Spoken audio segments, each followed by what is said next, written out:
diminua no peso e aumente na saúde. Para aumentar o conhecimento e ampliar a sua visão de mundo, começa agora o nosso programa Ponto de Vista, hoje com o tema emagrecimento saudável.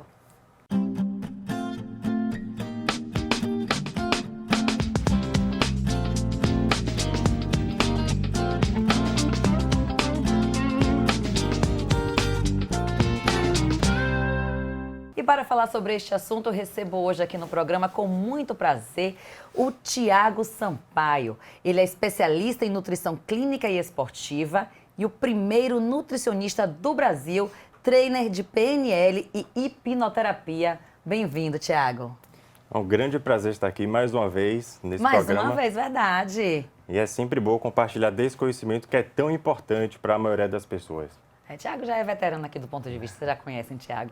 E para completar nosso time aqui hoje, eu recebo também com muitíssimo prazer a Renata Maia, gente. Ela é fisioterapeuta dermatofuncional com especialização em saúde da mulher, proprietária do Centro de Saúde e Estética Renata Maia e do Espaço Renata Maia. Bem-vinda, Renata. Obrigada, Michele. É um prazer estar aqui para falar de um assunto que é tão importante para a sociedade, né? A gente criar essa consciência do emagrecimento saudável. Com certeza. E a gente vai bater nessa tecla muito, que não é só estética, é saúde, principalmente, minha gente. Bem-vinda, Renata. Obrigada. E também aqui com a gente, a Beatriz Franco. Ela é esteticista, paciente da Renata Maia, tem 22 anos e fez durante 4 meses o tratamento para emagrecer medida exata. E a gente vai saber muito sobre esse tratamento diferenciado, hein?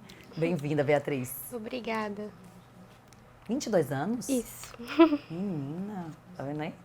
Quase os meus 25.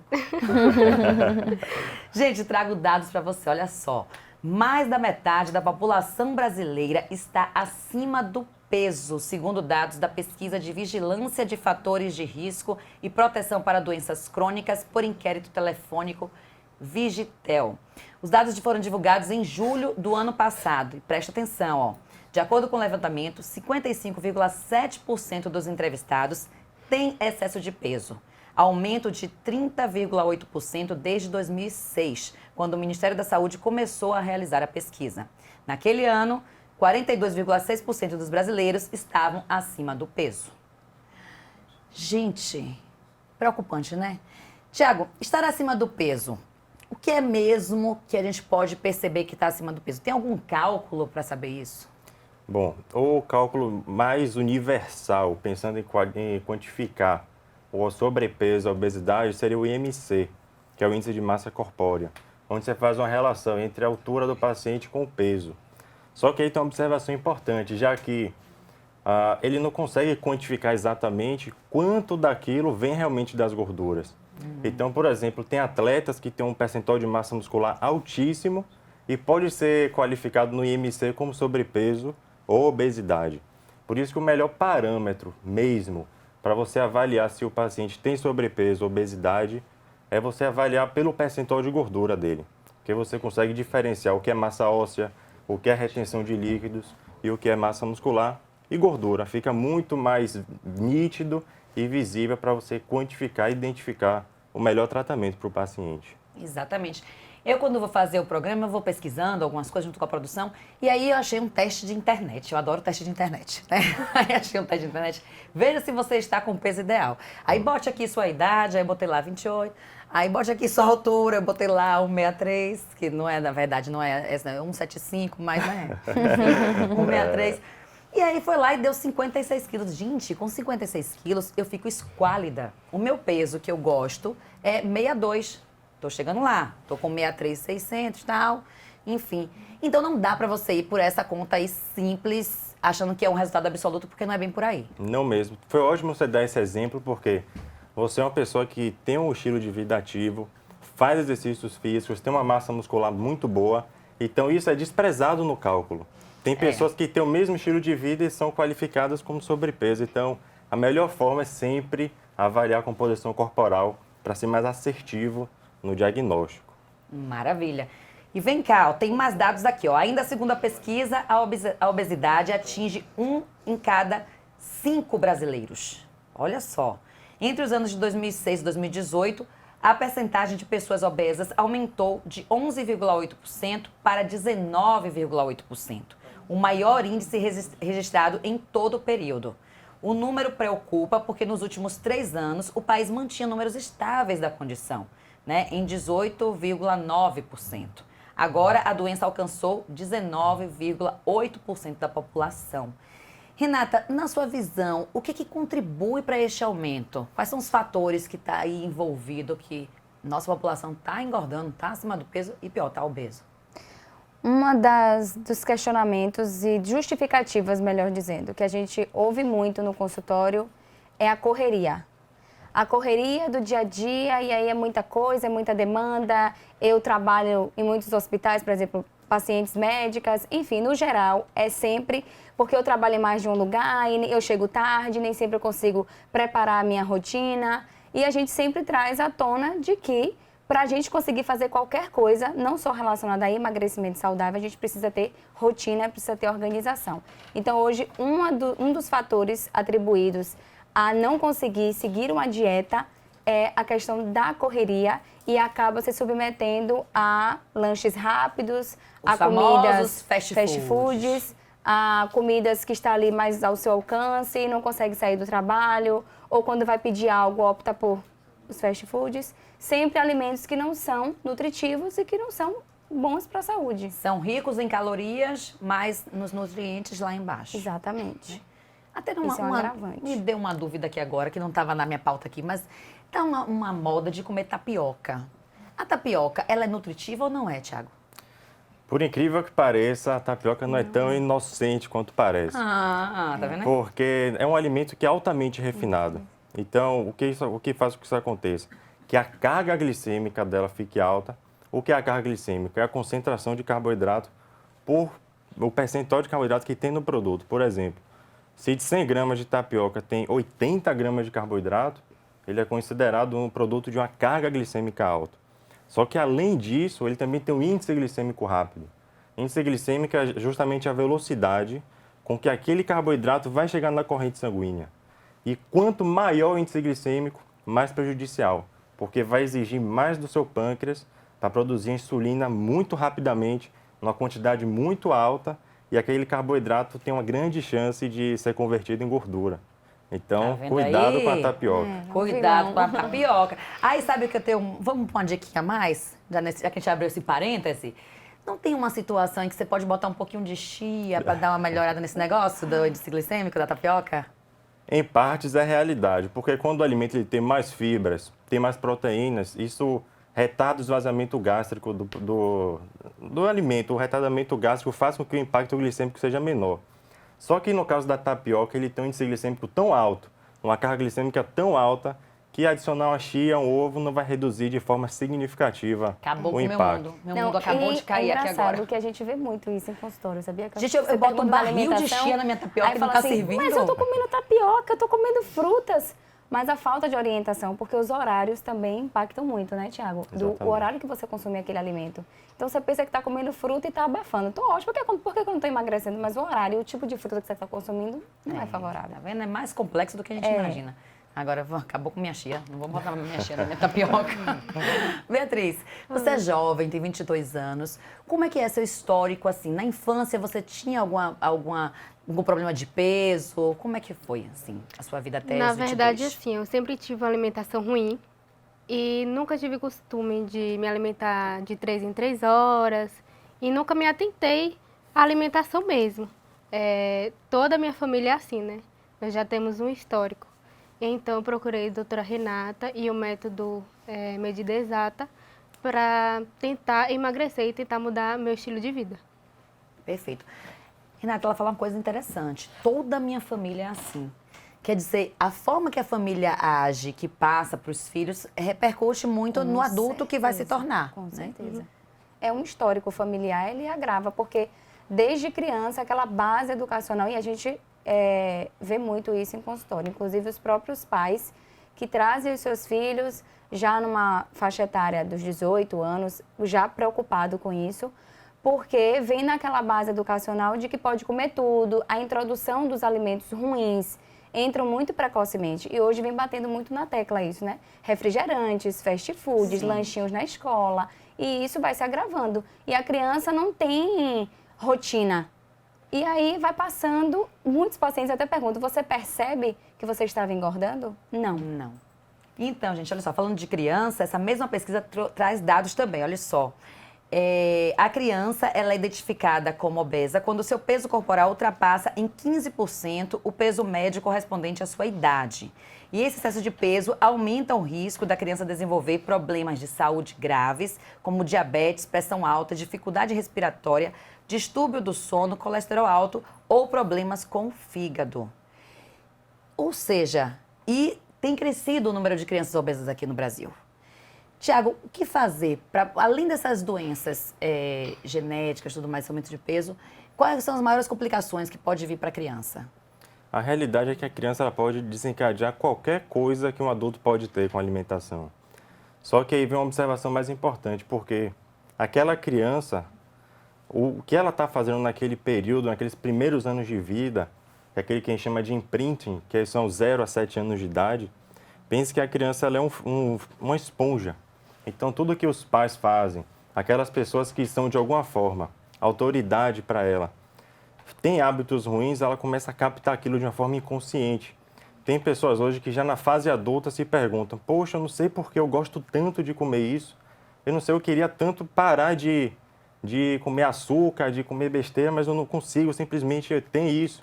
E quando você vai investigar o passado, geralmente tem uma influência paterna, uma influência materna, que impacta diretamente no comportamento e nos hábitos da criança. Porque se a gente for olhar, eu tenho um filho, meu filho hoje vai fazer 10 anos, e logo no início ele não gostava de doce de jeito nenhum.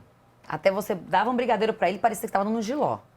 Aí depois, quando foi a convivência dos aniversários e tal, que vai provando daqui, provando dali, hoje é uma formiguinha. Né? Então, vai muito disso. E se você oferece também, vai oferecendo para a criança verduras, brócolis, né, como da propaganda, ele vai aceitando também aquilo, né? Acredito que hoje vem melhorando, mas os ganhos que a gente tem com criança, né, assim, vou te dar um pirulito se você fizer isso. Mamãe vai levar para tomar um sorvete se você fizer isso. Então, é o que o Thiago falou. Aquela base ali de que você vai introduzindo coisas e quando a gente cresce, eu adoro açúcar, mas eu não queria gostar de açúcar. Por que eu gosto? Porque realmente teve Já uma base, condicionou o já cérebro, condicionou, né? infelizmente. Eu adoro açúcar. E aí, para tirar isso depois fica bem complicado. Com certeza. Né? Eu li uma frase, o seguinte, dizendo que dieta não dá resultado. Polêmica, né? Eu quero saber a opinião de cada um de vocês. Beatriz, você concorda? Você acha que dieta não dá resultado? Assim, na verdade, a gente tem que fazer dela um estilo de vida. Porque se a gente fizer só por um determinado tempo, o peso vai voltar. E possivelmente mais ainda, né? Você já fez alguma dessas dietas milagrosas, dessas dietas da moda? Já fui muito de fazer jejum intermitente, essas coisas, e tomar medicamentos, mas não funciona por muito tempo. Concordam? Renata? Eu acredito muito na reeducação alimentar. Acho que dieta acaba sendo algo muito engessado, né? E também depende de como você enxerga essa dieta. É um plano alimentar que, como ela mesma falou, você tem que ter como rotina e foco. Então, dieta hoje, quando se fala do nome dieta, fica muito engessado, de que é aquilo ali que você tem que seguir. Claro que acredito, e Thiago pode falar melhor, que tem fases que a gente realmente precisa entrar com algo mais engessado para o paciente atingir aquela meta. Não dá para flexibilizar muito diante do quadro de cada paciente, a demanda que ele traz. Mas não quer dizer que não funciona ou que funciona. É o foco do paciente. Qual é a perspectiva dele com aquilo, o que é que ele quer. Porque se encarar que é só uma perda de peso, vai ser só mais uma dieta. Eu já me dá pavor. Olha, falou em dieta, fico assim, já me arrepia. Assim, não gosto. Não me diga nada que eu não posso fazer, que aí eu quero Porque fazer. dieta a gente pensa que é isso. Não posso comer. Já altamente fica- restritivo. Exatamente. Tiago, Bom, hoje a gente sabe que a alimentação é a que mais impacta no ganhar ou não ganhar peso. Ou seja, a dieta propriamente dita é essencial para você alcançar um bom resultado. Só que a dieta da forma como tem sido disseminada já passa a ser um problema. Por quê? As pessoas estão associando dieta à restrição.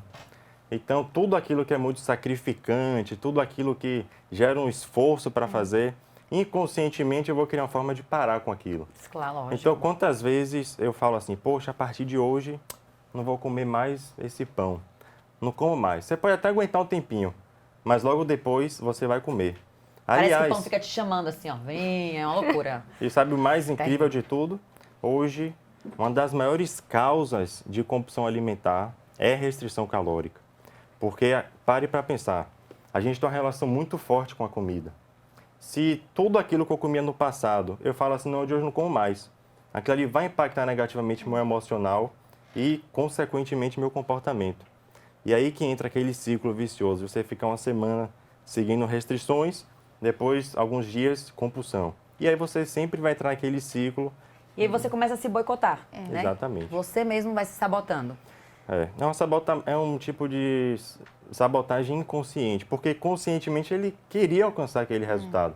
Mas aquilo impactou tanto negativamente que fez com que os hábitos deles fossem comprometidos. Perfeito. E qual é o perigo dessas dietas milagrosas, ditas milagrosas? Tem alguns perigos em especial. Primeiro, quando você restringe demais um alimento, um nutriente, você causa deficiência, desnutrição. E todas as reações no seu corpo para funcionarem bem dependem ou de nutrientes, de aminoácidos, vitaminas, minerais.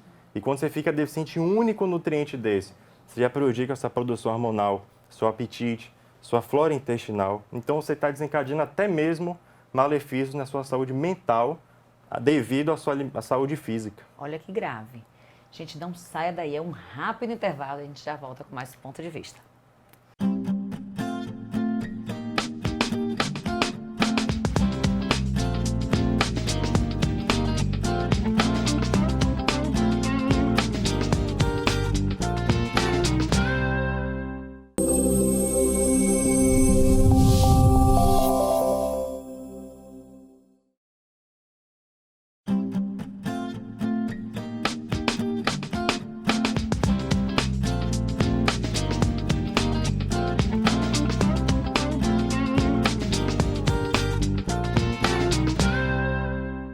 Estamos de volta com o Ponto de Vista, hoje com o tema emagrecimento saudável. A gente foi para o intervalo falando de dietas e aí surgiu aqui uma dieta da moda na minha cabeça, que estava todo mundo falando dessa dieta, low carb. E aí, é uma dieta que vale a pena, não vale a pena? O que é o tal do low carb, Thiago? Low carb, se a gente for traduzir ao pé da letra, seria baixos carboidratos, que é no sentido de você tirar boa parte dos carboidratos da dieta para otimizar o emagrecimento. É uma estratégia que tem aplicabilidade, já que boa parte dos obesos tem resistência à insulina. E a resistência à insulina é desencadeada pelo excesso de carboidratos. Só que um erro que eu vejo muito grande são os extremismos no low carb. Você vai ver que pessoas falam assim, você pode comer tudo que não seja carboidratos. Aí já é um erro muito grande, porque tudo que não seja carboidratos, você já inclui embutidos. É coisa pra caramba. Você já inclui refrigerantes, diets, que a gente sabe que são prejudiciais à saúde, provocam o aumento da gordura por outros meios e não seria a opção ideal. Agora, você tirar certos carboidratos, na verdade, é parte do processo de emagrecimento. Minha mente já funciona assim mesmo. Fala assim, ó, você tira, não pode carboidrato, eu já acho que eu posso todo o resto. Aí eu vou e mergulho na piscina de refrigerante e coisa, né? Que eu falo assim, o refrigerante não tem açúcar, mas tem um sódio, né? Que na verdade, o prejudicial. problema não é nem o sódio, porque quando você vai comparar o sódio de um refrigerante diet com um refrigerante tradicional, eles são bem parecidos. E a demanda de sódio que a gente pode ingerir por dia chega a 2 gramas por dia. O problema não é esse. O problema é que, por ter muitos adoçantes artificiais, nosso cérebro ele não sabe diferenciar o que é açúcar e o que é adoçante. Se vem algo doce, você vai começar a liberar neurotransmissores que vão aumentar o apetite. E seu corpo vai gerar todo um mecanismo fisiológico para produzir insulina, aumentar o acúmulo de adipócitos, etc. Gente, eu tô chocada. O Thiago tá me acabando. Eu não sei comer. Doutora Renata, eu não sei comer. Acabei de descobrir aqui agora. Tá aí a chance de mudar, tá Tá vendo? vendo aí? Você recebe muita gente assim no seu consultório? Sim, muita gente. Pessoas como eu que aparentemente são saudáveis, mas É aquilo que são eu falei, terríveis. que tem a impressão de que está seguindo algo saudável e, na verdade, não. Quando a gente vai pedir a rotina diária do paciente, está completamente equivocado. Ele está seguindo coisas aleatórias que vê na internet, que vê as influenciadoras, e aí acha que o que é bom para fulano é bom para ele também, e aí vai implementando e quando a gente vai ver, a conta não bate. Eu mesmo vou na minha cabeça. Como a Bela Gil, não é Bela Gil que fala as trocas, substituições, né? Não, Sim, opa, não. É uma digital. Aí eu acho assim, eu posso substituir esse couve-flor por um brigadeiro. Minha substituição é essa. É super assim, igual. Bem extremista, tá vendo? Gente, mas olha só, voltando àquela pesquisa que a gente falou no início, nem todos os dados divulgados pelo Ministério da Saúde foram ruins. Olha só. Na contramão dos dados de obesidade e excesso de peso, o brasileiro está sim comendo mais frutas e verduras. Olha que coisa boa. A pesquisa identificou um aumento de 15,5% entre 2008 e 2018 na quantidade de pessoas que dizem consumir regularmente frutas e hortaliças. Ainda assim, de acordo com a Vigitel 2018, apenas 1 em cada 4 adultos consomem a quantidade recomendada, que são 5 porções diárias em 5 dias na semana. Do consumo de refrigerantes e bebidas açucaradas, como sucos de caixinhas e outros industrializados, houve uma redução significativa. 53,4% dos adultos deixaram esse hábito de lado. Nesse caso, todas as faixas etárias e gêneros demonstraram uma redução significativa. Está na hora de eu me unir a eles e deixar também de lado. Tiago, qual é a relação entre o consumo de frutas e verduras e o emagrecimento saudável? Ótima pergunta. As frutas, as verduras em geral, elas são muito conhecidas por serem muito ricas em nutrientes. E aí, particularmente, os micronutrientes, que envolvem as vitaminas e os minerais. Esses micronutrientes são essenciais para a otimização do seu metabolismo. Ou seja, se eu tenho alguma deficiência, seja lá qualquer, meu metabolismo ele já não vai agir com tanta eficiência. Então, o primeiro ponto é, eu comendo alimentos de fonte vegetal, eu já estou dando esse suporte para meu corpo ter as reações e fazerem acontecer da forma correta. E outro ponto interessante é que esses alimentos são muito ricos em fibras também, que ajudam a melhorar a saciedade, você sente menos fome. Também você ajuda a regular o trânsito intestinal e a flora intestinal, que hoje a gente sabe que é o que tem mais relação com emagrecimento, é a sua saúde intestinal. Exatamente. E outra coisa, suco de caixinha, porque a gente acha assim, não, eu estou usando suco de caixinha, é melhor que o refrigerante, é um suco de caixinha, gente, é suco. A mente de Michele, né? Mas a realidade, qual é? A realidade, existem algumas classes de sucos, mas vou dividir em duas para ficar mais claro. Existe aquele suco que é o suco natural da fruta. Vamos supor que eu quero fazer um suco de laranja. Uma coisa é eu comer uma laranja. Outra coisa é eu espremer 6, 7 laranjas e deixar em forma líquida e beber. Eu estou tirando os carboidratos de 6, 7 frutas, deixando em forma líquida, ou seja, até minha digestão vai ser mais rápida e estou ingerindo. Então, isso pode impactar negativamente na sua alimentação e no seu peso. E existe outro lado que é pior ainda, que são esses sucos de caixa, que na verdade nem fruta tem. Então, nem aqueles nutrientes da fruta você vai ter. Água, corante, açúcares e aromatizantes, tudo aquilo para ficar próximo ao suco de fruta. Mas os dois lados tem que ter cuidado. Aham, peguem a visão, viu? Beatriz, o que te levou a buscar uma ajuda profissional para emagrecer? Na verdade, assim, eu não me sentia bem fisicamente e como eu trabalho com estética, a minha imagem pessoal conta muito. Então, Existe uma cobrança, né? existe uma cobrança na nossa área que eles buscam perfeição. Então, entendeu? Então, eu procurei e resolvi mudar a minha alimentação porque estava inadequada. Eu sentia muito mal-estar e não estava feliz com o meu corpo. Então, o que te motivou foi a questão profissional, podemos dizer Também, assim, né? Você precisava, que você queria ter uma outra aparência. E você sentia também problemas na sua saúde? Você sentia, não sei, cansaço, algum tipo Eu sentia muito cansaço, a questão da respiração, ficava ofegante.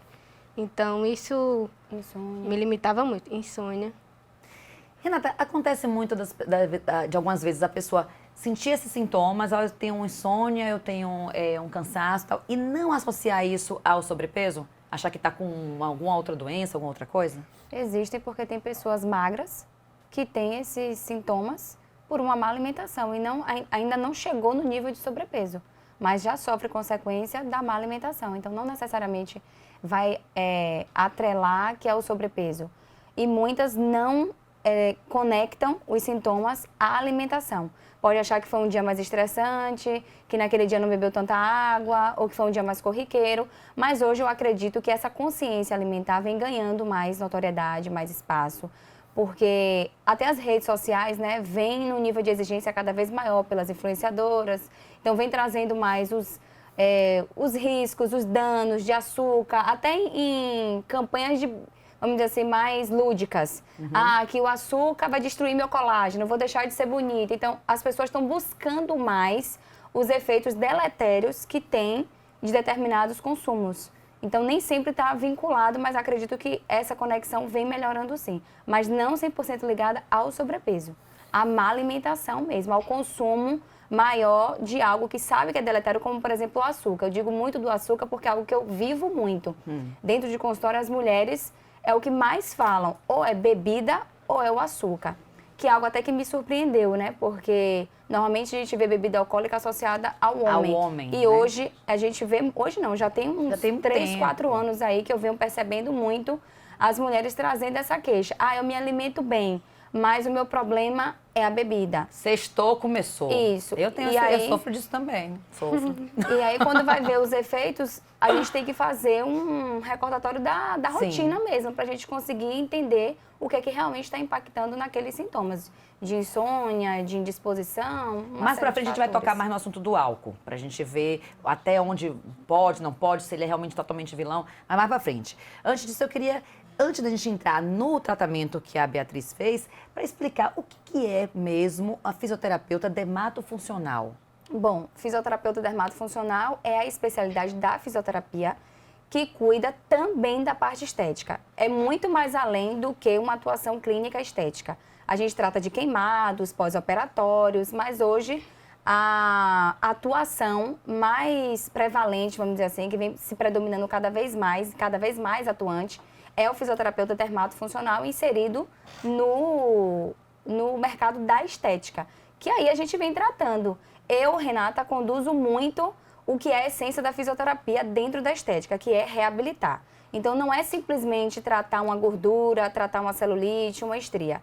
A nossa atuação é muito além, é realmente o que está ali impactando negativamente. Então, é de fato reabilitar. Eu não vejo uma celulite simplesmente como um furinho e algo que esteticamente está incomodando. Está incomodando por quê? Qual o impacto daquela celulite? Quais os bastidores? Quais os traumas? E que é o que a gente vê muito em consultório, né? A carência que existe, o trauma que existe por trás daquela afecção dermatológica que o paciente traz pra gente. Então, a ideia do tratamento, ele é integrado. Integrado, por exemplo, com você certeza. integra também com acompanhamento nutricionista. Isso. Tem acompanhamento de psicólogo? Sim, com certeza, é necessário. Não tem como trabalhar só o fisioterapeuta nessa área. Tem que ter o esteticista, o nutricionista, o médico. Tem que ter uma equipe multidisciplinar, porque o resultado final do paciente, com certeza, vai ser o melhor possível. A Beatriz fez 4 meses de tratamento. Isso é padrão? São 4 meses ou varia? Não, varia muito. A gente tem o programa de emagrecimento, que é a medida exata, mas não é algo engessado. A gente direciona dentro da perspectiva, né, do qual é a sua meta, o que é que você precisa, qual é o seu foco agora. Então, depende muito da meta do paciente. Começa 3 meses, que normalmente é algo que eu nem trabalho mais, porque 3 meses a gente percebe que ainda é um período curto para a gente conseguir introduzir essa rotina, porque depende muito do perfil do paciente, não basta simplesmente ele querer, ele tem que desenvolver outros pontos, outros sentimentos, outras emoções para conseguir chegar no resultado final.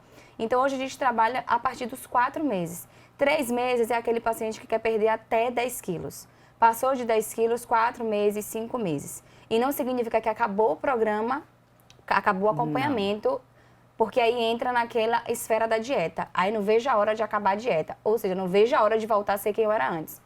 É um acompanhamento para você seguir aquela rotina e você inserir na sua mente, não só corpo, que é a sua rotina de vida, é aquela. A sua rotina de sucesso é essa. A ideia não é voltar a ser quem era antes, né? É se transformar, é ser uma nova pessoa.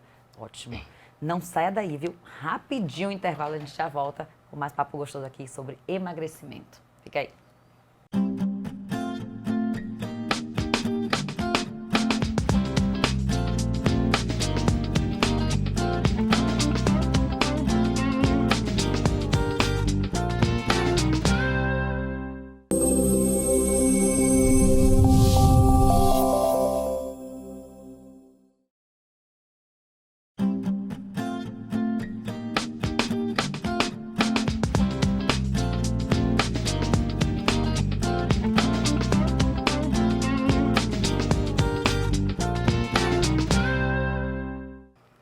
Estamos de volta com o Ponto de Vista, hoje com o tema emagrecimento saudável.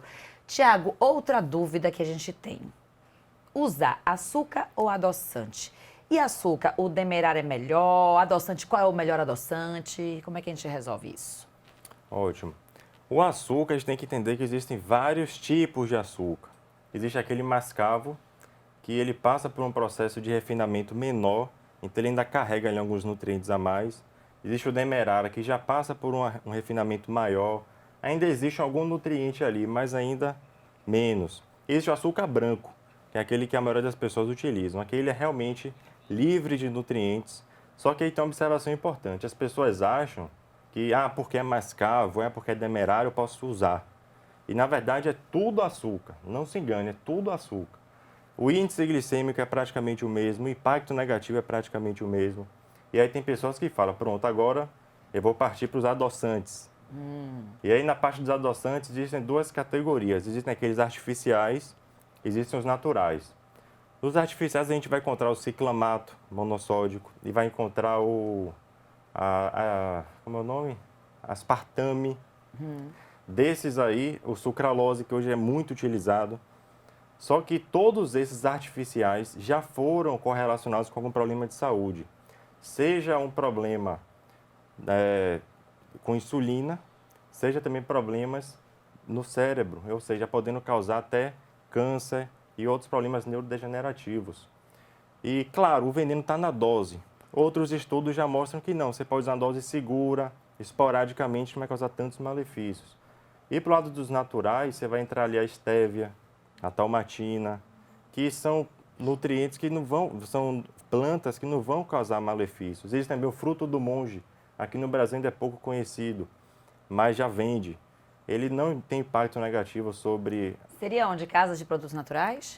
Hoje acha mais fácil em casas de produtos naturais. Às vezes é o nome chinês dele, fruto do monge, mas se perguntar lá, eles vão te orientar Então, bem. a opção seria ou não usar nenhum tipo para adoçar, nenhum adoçante, nenhum açúcar, ou partir para o adoçante natural. Os naturais são boas ideias. Também partindo nessa vertente, existem os óis, que eu chamo, xilitol, eritritol. Só que eles são considerados food maps, são alimentos com alto poder fermentativo. Então, pensando nesse lado de emagrecimento, muitos pacientes sofrem com disbiose. E é bom a gente evitar tudo isso que tem alto poder fermentativo. No geral, são adoçantes que não causam impacto negativo, mas em algumas pessoas pode ser maléfico. Traduzindo no bom português, gases. Exatamente. Não só isso, como empachamento, a própria flora Aquela intestinal. sensação de que está empanturrado. Exato. Doutora Renata, nessa questão aí do tratamento da medida exata, né, esse programa, você também associa com outras técnicas, Sim. como a hipnoterapia. Eu fiquei curiosíssima, como é que acontece isso? Bom, já é um diferencial aí do nosso programa de emagrecimento, que normalmente os outros programas vêm associando com a consulta com o psicólogo, que é também muito importante. As sessões de hipnose é para a gente conduzir o paciente a um nível de concentração, de foco, de relaxamento, controle emocional maior, para a gente conseguir chegar no resultado final que ele quer. Então, durante as frequências que o paciente tem, tanto das sessões de estética quanto das sessões de hipnose, porque é associado, como você falou, não é simplesmente entregar ali o cardápio alimentar e deixar ele seguir. Tem um acompanhamento no grupo, tem a frequência na clínica, que é para fazer as sessões de estética, para estar trabalhando a autoestima. A gente fala que é uma terapia, a própria sessão da estética, e tem um momento de relaxamento, que a gente conduz o paciente para aquela sessão de hipnose, que é para a gente conhecer como é que está a rotina dele, a gente dá as dicas dentro do que a gente sabe da hipnose, para estar mantendo cada vez mais o foco, entendendo o porquê da compulsão alimentar e como a gente pode direcionar ele e ajudar. Mudança, dentro da hipnose, é uma forma... como eu posso dizer, mais fácil de entender. A gente quer direcionar o paciente a fazer novas conexões para o cérebro entender de que ele está numa nova fase da vida dele, numa fase de mudanças. E não simplesmente só conduzir entrega de cardápio, vamos fazer estética, atividade física, não. A hipnose hoje ela está sendo inserida em diversos contextos para tratar insônia, depressão, transtornos psíquicos, doenças neurosomáticas, enfim, psicossomáticas. E dentro do emagrecimento tem contribuído muito justamente pelo nível de concentração, de foco, de relaxamento, de condução com seu eu que a gente vem conseguindo. Então, Que o paciente vem se maravilha, reconhecendo, se ressignificando. E Você aí fica sentiu mais isso, fácil. Beatriz? Quando você fez as sessões de hipnoterapia, te ajudou? E eu vou complementar a pergunta. Qual foi a maior dificuldade que você sentiu nesse processo todo de emagrecimento? Então, sobre a hipnose, me ajudou muito. Eu tinha algumas limitações, alguns medos, então me ajudou muito a mudar. E em relação às minhas dificuldades, foram as postagens no grupo, né? Porque a gente tem que estar postando todas as refeições, porque a Nutri está lá acompanhando e vendo se a gente está comendo demais ou de menos, ou se a gente está comendo algum alimento errado. Então, ela está sempre lá mandando dicas, receitas para a gente estar fazendo em casa também. E me alimentar de 3 horas também, porque Ou tinha seja, uma rotina bagunçada. uma mudança em seu hábito, sua rotina. Isso que mais te pesou. Eu acho que é realmente o que pesa, né, para todo mundo.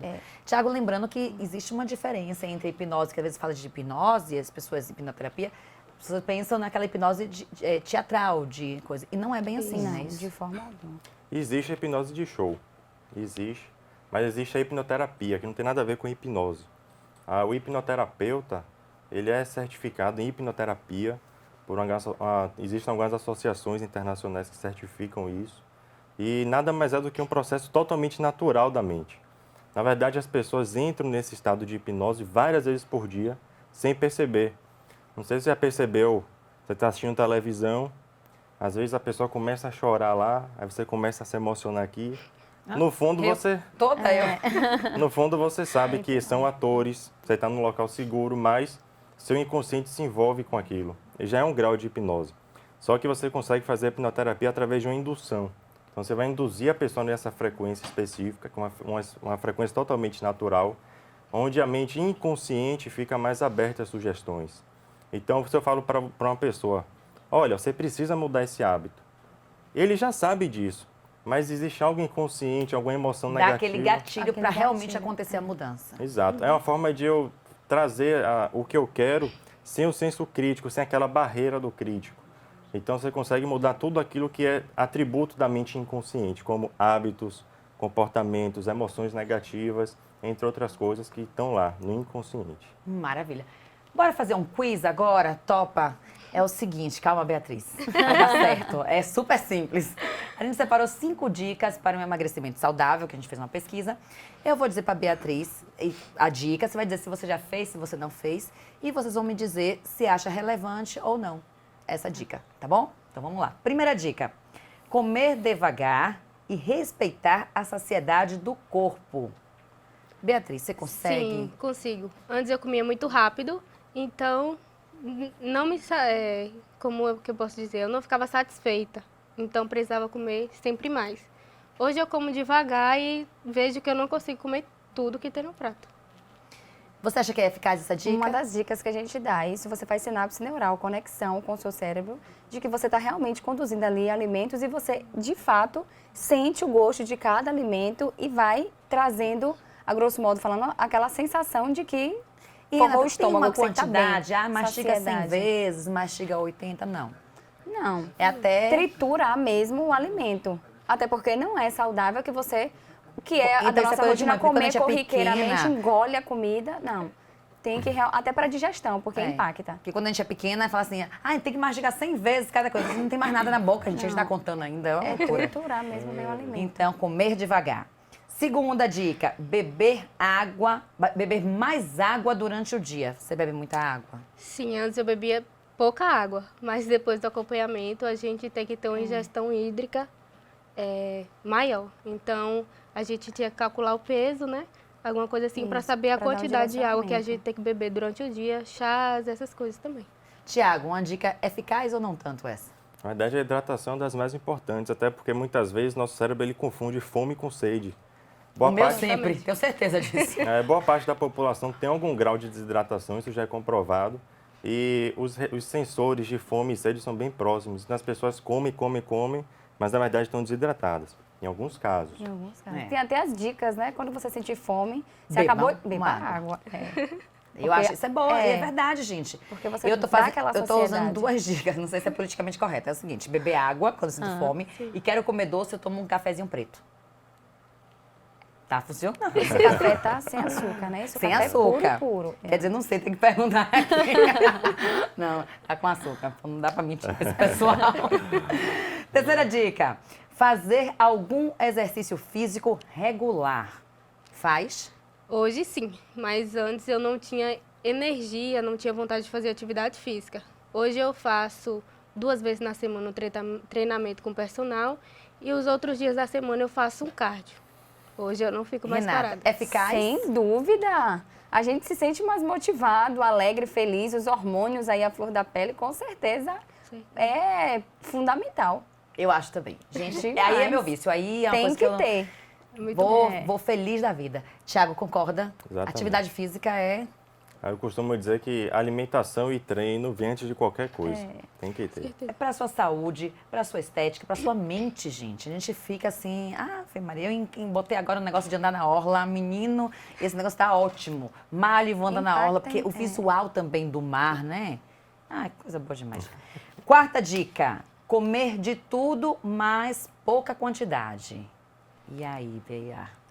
Assim, Não quando a sabe pra gente... ter uma rabada, uma coisa assim, a pouca. Então, quando a gente introduz uma alimentação saudável, algumas coisas, pelo menos no início, ficam de fora.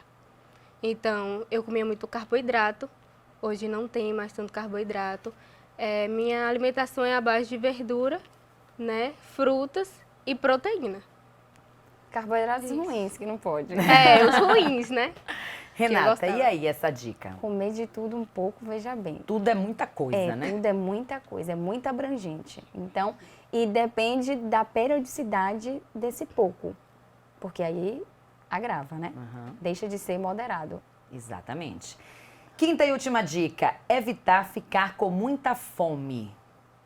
Sim. Porque quando a gente demora muito para comer, a tendência é ficar com mais fome ainda. Você conseguiu vai manter acabar aquela com história de comer de 3 em 3 horas?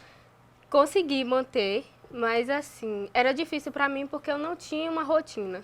Então, por exemplo, eu passava o dia inteiro sem comer, eu ia comer logo à noite. Então, eu comia muito e sempre carboidrato. E aí, Tiago? Bom, existem algumas abordagens que você até prolonga o tempo de jejum do paciente, buscando até um repouso gástrico, otimizar as funções. Realmente, nesse início, o apetite ele tende a aumentar, até porque o hábito muda.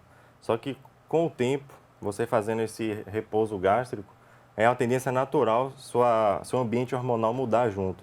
Então, aqueles hormônios de fome que estavam muito altos, eles tendem a diminuir e tudo se adaptar com o tempo. Então, a aplicabilidade da periodicidade da alimentação depende muito de cada pessoa. Perfeito. Gente, nosso programa acabou, chegou o tempo, mas ainda tem tempo rapidinho. Eu quero uma dica de cada um de vocês. A pessoa está em casa e fala assim, hoje eu vou começar a mudar meu hábito para ter um emagrecimento saudável. Qual seria o seu conselho, Beatriz? Meu conselho seria procurar um profissional, né, que entenda, que veja realmente o que você precisa para mudar o seu estilo de vida, porque é muito bom. Renata? Bom, uma dica que eu dou para os meus pacientes logo no início para começar a mudança de hábito. Escreva uma carta para você mesma. Desenhe o que é que você quer, que fica mais fácil você focar no objetivo. Tiago? Uma dica que eu costumo dar muito aos pacientes é você buscar integrar a sua saúde física e sua saúde mental. E encontrar qual é aquele gatilho que está faltando para você superar o objetivo que você quer alcançar. Muitas vezes, o que está faltando é uma saúde física, é um exercício físico, é um nutriente que está deficiente, um hormônio que está desregulado. Mas outras vezes, o que está faltando é alguma emoção que está ali negativa persistindo, alguns pensamentos ruins, é uma projeção ruim do seu objetivo. Então, é sempre importante integrar esses dois lados, porque eles se influenciam diretamente. Se eu tenho uma saúde física prejudicada, eu estou influenciando no meu emocional.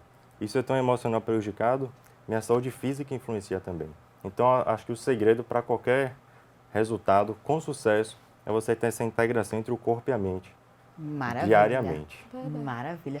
Muito obrigada pela presença de vocês. Eu que Muito agradeço. obrigada pela sua companhia mais uma vez. Até o próximo Ponto de Vista. Tchau, tchau.